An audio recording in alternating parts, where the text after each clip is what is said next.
त्याला ताब्यात घेतलेले आहे आणि रेस्क्यू सुरू आहे 17 मुलांना। त्या संदर्भात थोड्या वेळात पूर्ण माहिती आपल्याला आम्ही देऊ।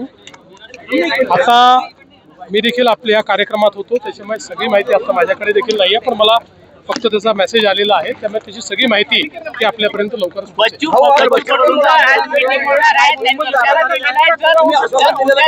माफीची तारीख दिली नाही तर रेल रोको आंदोलन होईल नागपूरमध्ये।